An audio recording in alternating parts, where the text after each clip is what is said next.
When we started working on season 1, we talked a lot about what made each of these people who they were. We felt like we needed to find who they were at the core and then build out on that. Each character is different. That seemed really important to try to make them all different from one another. So each one is an individual, but kind of how they all fit together is really good. I think the voice actors define the characters, and their individual personalities help shape the characters and really helped us separate one from the other. We knew we wanted distinctive, realistic sounding voices because these characters truly are heroes. You wanted to get some sort of heroic quality as well. Titans, go!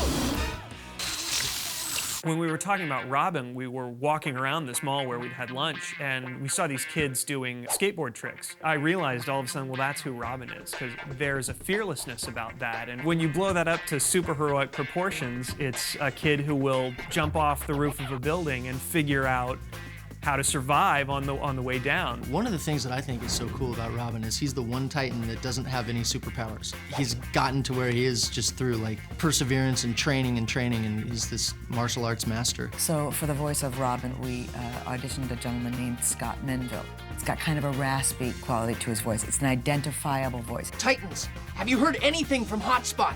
I've lost his signal.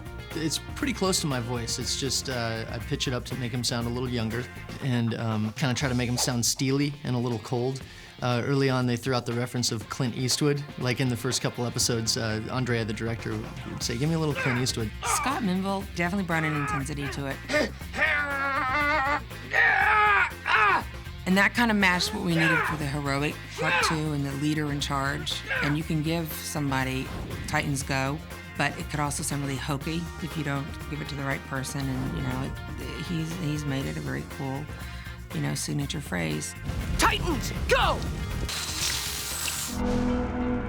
Azarath, Metrion, Zinthos. Raven's a little bit more worldly, and she's kind of experienced more, and she's kind of more withdrawn than the other characters. She was just instantly the goth, and we kind of knew how to approach that character. We needed a different kind of voice than the other gung-ho hero voices that we were looking for the rest of the cast. Initially, I just thought maybe she'd be cool and down here and dark and not your standard over-the-top animated performance. And so I went in and I did Raven, really just as my own voice, as really low-key. She did 3 or 4 different takes, 3 or 4 different versions of what Raven might sound like, and they were all quite good. And as she walked out of the studio during the callback audition, she said, "I have one more thought." I just had this idea that since she is part, you know, devil, that maybe there'd be some kind of odd texture to her voice. And I thought it'd kind of be cool if she had like a little bit of Zelda from Poltergeist in her. And I just started reading her with this, you know, unusual rasp that sort of rotates, as opposed to a boy rasp where, you know, if I'm doing a little boy, he's got a rasp here. She's got like a rolling rasp that's kind of strange and eerie, and that's what booked the part. The mirror you found is for meditation. It's a portal into my mind, not a toy! My bad. Beast Boy's kind of the class clown and the shape changer. He can be any animal he wants, but he's really insecure. Imagine being a little green 14-year-old kid in this world and how people would look at you. And so that right there, I connected with that because I've always been kind of like the outsider of everybody. So me and Beast Boy have that in common. For the voice of Beast Boy, Greg Sipes, he had a quality to his voice that I just loved. It was so innocent and so sort of free. Can you be any fish in the sea? I don't think so. When I came into the audition, they had a picture of Beast Boy on the stand, and all of a sudden, I was like, oh, so, Raven, so you want to play some basketball or whatever? It just came out. I never did that voice ever before in my whole life. I think that the way that I would have written Beast Boy, had we not cast Greg, would have been a little bit more crass and a little bit more of a jokester. So hearing his voice coming through Beast Boy really led me to write the character a very different way. Come on, you guys. Can't anybody take a joke? He'll never stop just being himself. No matter how mean people are to him or they don't get his jokes, he'll come up with more jokes. People don't really get Beast Boy all the time, and people really don't get me. a lot of the times too.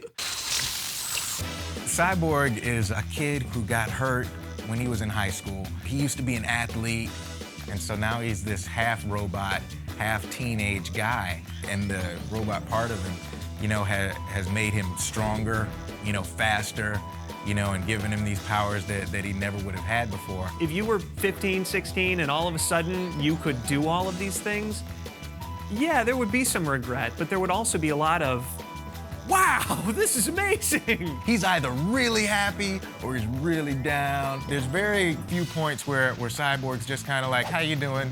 I'm all right, I'm okay. I could take it, I could leave it. He's either, let's do it! Or he's like, what are we gonna do? You know, so he's just really exuberant. When he would say, booyah, it was totally believable. You knew that he was behind it, he was enthusiastic, it didn't sound silly. Give me a booyah out there. I'm gonna say booyah. Booyah! Give me a booyah. I love it. We must mend your dispute by the sharing of unhealthy junk foods. I shall fetch them. Starfire's not familiar with things on Earth. So we were saying, well, she has to be innocent, but everything's new to her. So we started talking about her as the fact that she was a foreigner, that she was a foreign exchange student. And it started to make sense that, okay, she's from another place. Maybe she would hang a toilet seat on her wall and think that was, you know, that was art. We knew we wanted some quality about her that was unique. So we needed something that was slightly different than what the other Titans sounded like, because she's just learning about the planet. She sometimes messes up the terminology. She'll say, you know, he has not yet done the booyah. So she'd have these phrases because she didn't really understand the language yet. Hynden Walsh came in and brought the character to life. She would put a certain inflection on things, or she would throw a word in or take a word out, and we started writing more and more to that. I suggest a large pizza with pickles, bananas, and mint frosting. When all the Titans came together and we recorded the first episode, that's when we knew that it was really gonna work, because it was so much fun and all the different voices and all the different characters really worked together. The writers can't help but watch the interplay that takes place between the actors, between the characters, and then they feed upon that as they go on and write scripts from there. The actors have taken an active role in helping us determine who these people should be.